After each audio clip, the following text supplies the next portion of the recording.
Assalamualaikum warahmatullahi wabarakatuh. Alhamdulillahilladzi hadana subulus salam wa afhamana bisyari'atin nabiyil karim.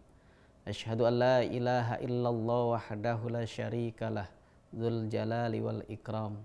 Wa asyhadu anna Muhammadan abduhu wa rasuluh. Allahumma salli wa sallim wa barik ala sayyidina Muhammadin wa ala alihi wa sahbihi rasulillahi ajma'in, amma ba'du. Pemirsa Ramadan Karim, bertemu kembali dengan saya Rakimin Al-Jawi pada episode kali ini mengangkat tema cara tazkiyatun nafas. Tazkiyatun nafas berarti adalah mensucikan diri, mensucikan jiwa. Kenapa harus mensucikan? Karena ada yang kotor. Siapakah yang kotor? Mereka yang memiliki nafs amarah. Sebagaimana yang Allah firmankan di dalam Quran surat Yusuf ayat 53. A'udzu billahi minasyaitonir rajim. Bismillahirrahmanirrahim. Innan nafsa la'ammaratun bisu' illa ma rahima rabbi ila akhir ayat. Sesungguhnya nafs amarah, pribadi amarah, orang yang punya jiwa amarah itu akan cenderung mengajak kepada perbuatan buruk, melakukan kejahatan, berbuat kriminal, dan berlumuran dosa demi dosa, baik yang kecil maupun yang besar. Illa ma rahima rabbi, melainkan mereka jiwa yang mendapatkan rahmat kasih sayang dari Allah Subhanahu wa ta'ala. Orang yang memiliki nafs amarah adalah pribadi yang memiliki banyak salah dan dosa. Kenapa? Karena mereka melanggar fitrahnya, di mana fitrahnya itu sangat luar biasa, di mana manusia itu diberikan hawa nafsu, lalu hawa nafsu itu justru malah mengalahkan hati dan akal pikirannya. Dia menghilangkan rasa yang baik, rasa yang positif.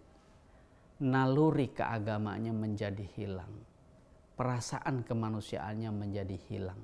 Bahkan ilmu pengetahuan yang dia miliki pun akan kalah dengan hawa nafsunya. Hawa nafsu sebagaimana digambarkan oleh Rasulullah SAW secara fisik terletak pada dua tempat, yaitu perut dan alat kelamin. Dari perut dan alat kelamin inilah manusia punya fitrahnya. Dari alat kelamin mereka membutuhkan pasangan, mereka membutuhkan suami, mereka membutuhkan istri. Tetapi ada cara-cara yang haram, cara-cara yang salah yang mereka lakukan sehingga terjerembab dalam banyak dosa, seperti misalkan perzinahan dan perbuatan-perbuatan maksiat lainnya.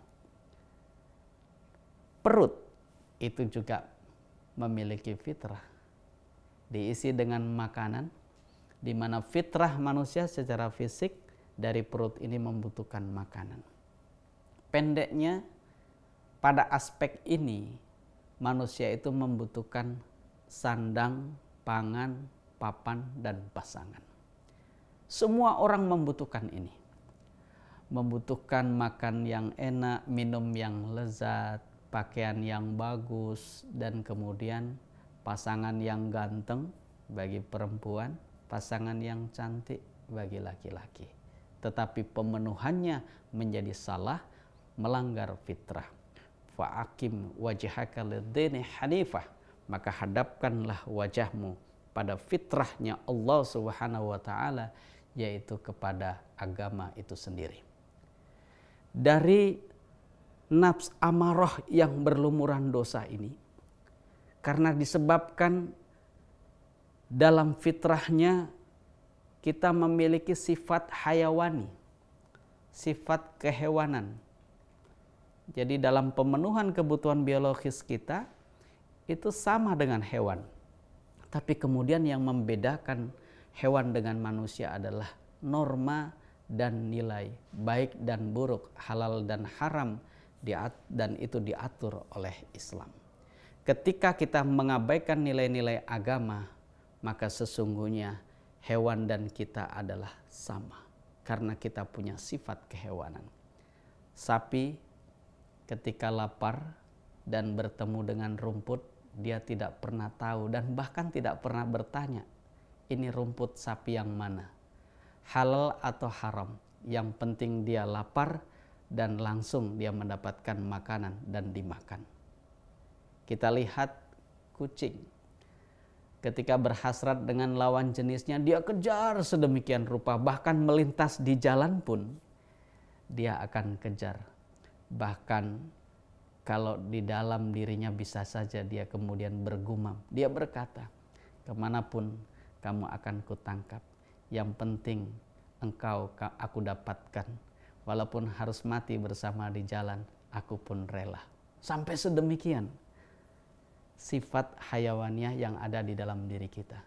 Sehingga sekarang ini kita sering mendengar ada istilah pelakor, perebut laki-laki orang. Perempuan tidak memandang laki-laki itu halal atau haram, bakal bisa menikahi atau tidak. Begitu juga sebaliknya.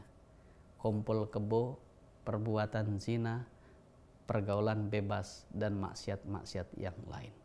Pendeknya, nafs amarah adalah pribadi amarah yang banyak sekali melakukan salah dan dosa, di mana hawa nafsu bertengger sangat dominan menguasai dirinya, mengalahkan hati dan kemudian akalnya.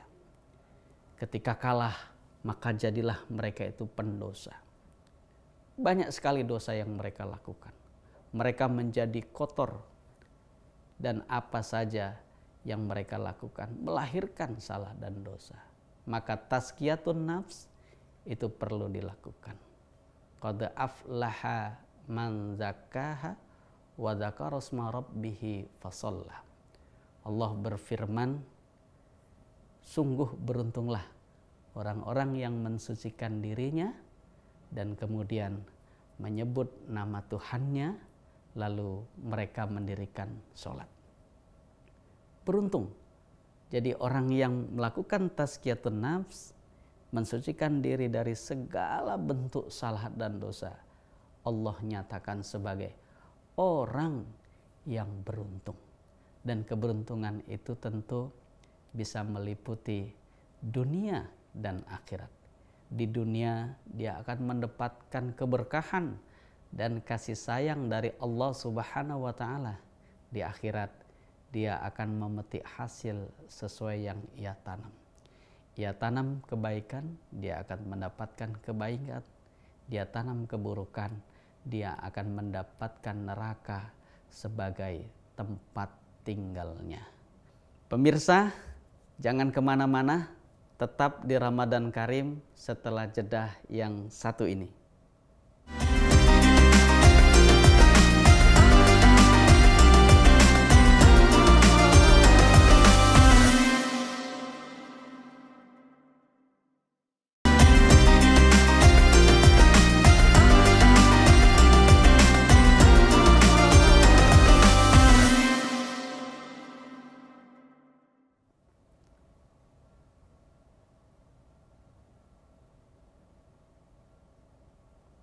Pemirsa Ramadan Karim yang dirahmatin Allah Subhanahu wa Ta'ala, nafs amarah, pribadi yang buruk yang dikuasai oleh hawa nafsunya, berlumuran dosa, melakukan berbagai perbuatan-perbuatan tercela sehingga mengotori hatinya. Hati yang seyogianya menjadi sentral untuk membuat seluruh amal perbuatan kita menjadi baik, malah sebaliknya akan membuat diri kita menjadi kotor. Dan ini menjadi menggelisahkan buat kita semua. Hal ini secara definisi dalam hadis Rasulullah SAW menyebutkan apa itu dosa. Al-ithmu ma haka fi sadrika wa karihta yutalli'a alaihin nas. Dosa itu adalah yang mendatangkan kebimbangan, kegelisahan, dan apabila perbuatan dosa itu diketahui oleh orang lain, maka dia akan membenci orang yang mengetahui perbuatan kita. Maka setiap orang yang berbuat kriminal, berbuat maksiat, berbuat dosa, paling tidak suka ketika itu diketahui oleh orang lain. Pemirsa yang dirahmatin Allah, dosa itu beraneka ragam. Dosa itu bisa meliputi dosa jasmani dan dosa rohani. Apa itu dosa jasmani? Dosa yang ditimbulkan oleh organ tubuh kita. Mata kita digunakan untuk melihat yang tidak baik. Telinga kita disalahgunakan. Mulut kita banyak berbicara hal yang sia-sia. Bahkan kata-kata yang kotor. Kaki kita digunakan untuk melangkah ke jalan keburukan. Tangan kita digunakan bukan untuk mendatangkan kebaikan, tetapi keburukan. Mencuri, merampas, dan mengambil hak orang lain secara paksa, dan melakukan perbuatan tercelah lainnya. Dosa yang dilahirkan dari fisik kita, organ tubuh kita. Mana yang lebih berbahaya, dosa jasmani atau rohani? Keduanya tentulah sama-sama berbahaya. Walaupun harus dikatakan bahwa yang paling berbahaya itu adalah dosa rohani kita. Apa itu dosa rohani? Kita punya sifat-sifat buruk di dalam diri kita. Akhlak majmumah, akhlak tercela. Dusta itu adalah dosa rohani kita. Suka berbohong. Tamak, serakah, itu juga dosa rohani. Bakhil, pelit kepada orang lain, itu juga dosa rohani. Kita suka ghibah orang lain, itu juga dosa rohani. Kita kemudian punya sifat hasad, punya sifat dengki kepada orang lain, takabur kepada orang, itu juga adalah dosa-dosa rohani yang sangat luar biasa. Boleh dikatakan jika penyakit jasmani mungkin tidak akan membahayakan banyak orang. Tetapi kalau sudah penyakit rohani, dosa yang ditimbulkan, perbuatan yang dilakukan, ini akan mendatangkan keburukan banyak orang. Sedemikian luar biasa dampaknya. Dosa itu juga ada yang kecil, ada yang besar. Ada yang dosa masa lalu, ada juga dosa yang akan datang. Ada dosa yang disengaja, ada dosa yang tidak disengaja. Semuanya adalah dosa. Bahkan dosa yang kecil ketika diremehkan, dia berubah status menjadi dosa yang teramat besar. Dosa kecil maupun besar itu menjadi nokta-nokta hitam di dalam hati kita. Ibarat hati kita adalah cermin, maka setiap dosa yang kita lakukan baik kecil maupun besar adalah bintik-bintik hitam yang melekat di cermin. Semakin banyak debu yang menempel, semakin banyak dosa yang dia lakukan, maka semakin gelap cermin itu. Karena gelap, maka sampai tidak bisa digunakan untuk bercermin. Maksudnya apa hadirin? Maksudnya ketika orang banyak dan rajin melakukan perbuatan dosa, dia biarkan begitu saja, tidak dibersihkan, tidak dilakukan tazkiyatun nafas, maka dia akan menumpuk dan terus menumpuk sampai cermin itu susah digunakan untuk bercermin, sehingga kita akan lupa jati diri kita. Sebagaimana cermin yang kotor tidak tahu persis bagaimana bentuk wajah kita. wajah kita sudah rapi atau belum, dandanan kita bagus atau tidak, tidak tampak. Bahkan bisa jadi kaum ibu-ibu yang pulang dari tempat salon, begitu di salon katanya wajahnya bagus, sudah glowing, begitu di depan rumah, di kaca rumah yang kotor, tampak tidak kelihatan jelas. Kok menjadi jelek rupanya? Kenapa? Karena hatinya kotor, cerminnya berdebu, gelap gulita. Karena gelap gulita, maka kezaliman dan keburukan dia akan lakukan. Orang yang hatinya buruk, bergelimang banyak dosa, hatinya akan gelap. Ketika hatinya gelap, dia akan terus makin aktif melakukan banyak keburukan dan kezaliman. Bisa jadi handphone orang handphoneku, istri orang istriku, harta orang hartaku, dan seterusnya, dan seterusnya. Na'udzubillah min zalik, hatinya diliputi kegelapan. Kalau sudah hatinya gelap, jalan pun terasa semuanya gelap. Tidak tahu mana yang baik, mana yang buruk. Tidak tahu yang mana halal, mana yang haram. Persis sebagaimana digambarkan oleh Allah di dalam Al-Quran. Summum bukmun umyun fahum la yarji'un. Punya kuping, tidak mendengar. Punya kuping, kupingnya tuli, tidak mendengar. Punya hati, hatinya juga membatu. Dan punya mata, tidak melihat. Semuanya dianggap cuek. Kenapa? Karena hatinya kotor, berlumuran dosa. Maka salah satu amalan yang bisa kita lakukan untuk tazkiyatun nafs, mensucikan jiwa, adalah bertobat, beristighfar kepada Allah Subhanahu wa Ta'ala. Pemirsa Ramadan Karim, jangan kemana-mana, tetap bersama kami setelah jeda yang satu ini.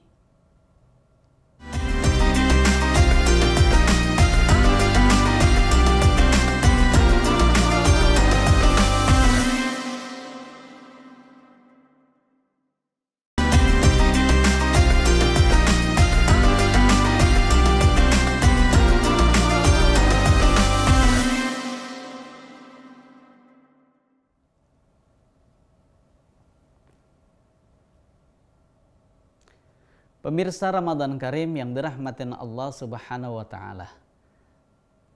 Tazkiyatun nafs, membersihkan hati, mensucikan jiwa dari berbagai dosa yang dilakukan oleh orang-orang yang memiliki pribadi nafs amarah atau pribadi yang buruk, pribadi yang jahat, pribadi yang berlumuran salah maupun dosa.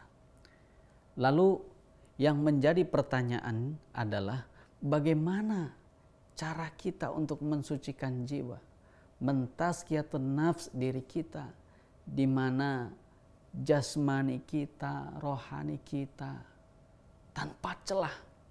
Banyak sekali dosa yang kita miliki. Baik dosa kepada Allah, kita tinggalkan ibadah-ibadah, kita tinggalkan perintah-perintah Allah.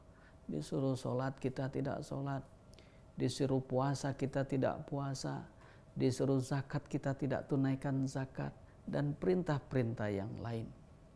Begitu juga dosa kepada manusia, zolim dengan orang lain, suka mencaci maki, mengambil hak orang lain, dan bahkan menghardik anak yatim, dan melakukan perbuatan-perbuatan muamalah yang tercela, bermasyarakatnya jelek, dan tidak pernah menghargai satu dengan yang lainnya.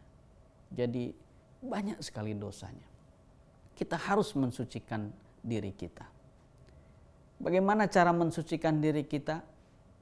Ada beberapa cara yang bisa kita lakukan, dan cara ini walaupun terkesan berbeda, tetapi sesungguhnya adalah satu kesatuan yang diajarkan oleh Islam. Pertama adalah 3I. Dan ini adalah jawaban Rasul atas pertanyaan malaikat Jibril dalam riwayat hadis yang cukup panjang. Apa itu 3I? Iman, Islam, dan ihsan. Iman berarti adalah rukun iman yang 6. Islam berarti rukun Islam yang 5. Dan ihsan yang mengajarkan akhlak, adab, sopan santun, etika, moral, budi pekerti yang mulia. Pertama dengan iman. Orang yang beriman kepada Allah, iman kepada malaikat, kitab, rasul, hari akhir, kepada qada dan qadar, maka insya Allah keimanannya itu akan membuat dia takut kepada Allah Subhanahu wa ta'ala. Dan salah satu bentuk ketakutannya adalah tidak lagi melakukan perbuatan dosa. Dan dia terus bermohon kepada Allah agar terhindar dari dosa. Dia bertaubat kepada Allah.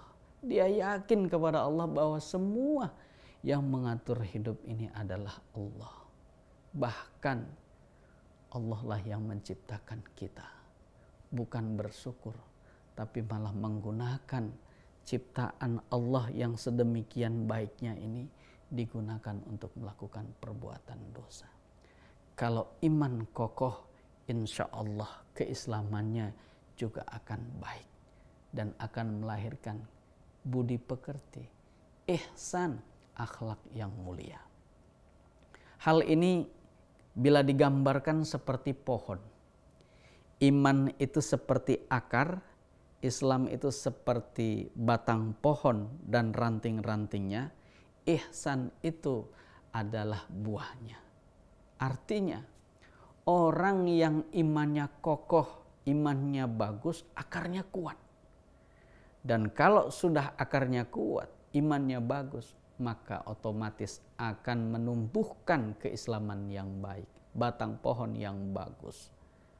Salat dikerjakan, puasa dikerjakan, zakat ditunaikan, haji sedemikian rupa, umroh sedemikian rupa diperjuangkan untuk berangkat. Kenapa? Refleksi daripada dasar keimanan yang kokoh. Bagi orang yang tidak beriman disuruh berangkat haji dan umroh, tentulah akan ogah. Kenapa? Rugi. Menghabiskan puluhan juta, bahkan mungkin ratusan juta hanya untuk berangkat ke tanah suci. Mungkin orang akan berkata, bagus saya jalan-jalan ke Eropa atau berpoya-poya, menyenangkan diri daripada menunaikan ibadah haji dan umrah. Tetapi karena imannya kuat, maka akan melahirkan ibadah yang kokoh.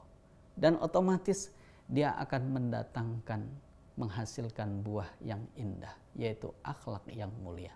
Dari sholat kita diajarkan akhlak, dari puasa mendidik akhlak, dari zakat mendidik akhlak. Begitu juga zikir, bacaan Quran dan ibadah-ibadah yang lain. Ini adalah cara tazkiyatun nafs yang diajarkan oleh Rasulullah Sallallahu Alaihi Wasallam kepada kita. Lalu cara yang lain adalah cara yang diajarkan di dalam dunia tasawuf. Mensucikan jiwa dengan 3 metode. Pertama adalah takhalli, yang kedua adalah tahalli, dan yang ketiga adalah tajalli. Takhalli berarti mengosongkan diri dari sifat-sifat buruk kita. Imam Al-Ghazali memberikan contoh, kalau kita punya sifat buruk, maka buanglah sifat buruk itu dengan mencoba bahkan memaksakan diri untuk mengerjakan lawannya. Misalkan ketika dia punya sifat pemarah, maka Imam Al-Ghazali mengajarkan kita untuk memaksakan diri berlaku sabar. Belajar sabar, sabar dan terus sabar. Ketika orang pelit, tamak, bakhil, ya, medit dan sebagainya, maka Imam Al-Ghazali mengajarkan kita untuk sakha, bermurah hati, walaupun awalnya terpaksa memberi, dan terus memberi. Takhalli, mengosongkan diri dari sifat-sifat buruk, dari dosa-dosa yang kita lakukan. Yang kedua, tahalli, menghiasi diri dengan sifat baik, akhlak mahmudah, sifat baik, sifat jujur, ya, sifat mulia, kasih sayang kepada sesama, jujur, ya, menolong, dan seterusnya.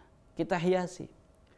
Karena ini adalah bagian cara penting untuk kita mensucikan diri kita. Dan terakhir adalah tajallih, menampakkan diri, menampakkan hasil bahwa ketika kita berupaya untuk mensucikan diri, maka Allah telah mewujudkannya dari ikhtiar yang kita lakukan, doa yang kita lakukan. Allah kemudian membantu mengampuni dosa-dosa kita. Pemirsa Ramadan Karim yang dirahmatin Allah Subhanahu wa taala, mari kita sama-sama berjuang sedemikian rupa, bertazkiyatun nafs, mensucikan diri, karena pastinya saya dan kita semua adalah orang-orang yang banyak dosanya. Mari kita beristighfar, mari kita bertobat, mari kita kembali kepada jalan Allah Subhanahu wa taala agar diri kita kembali menjadi fitrah. Demikian tausiah singkat kali ini, mudah-mudahan bermanfaat. Sampai bertemu pada episode yang lain. Assalamualaikum warahmatullahi wabarakatuh.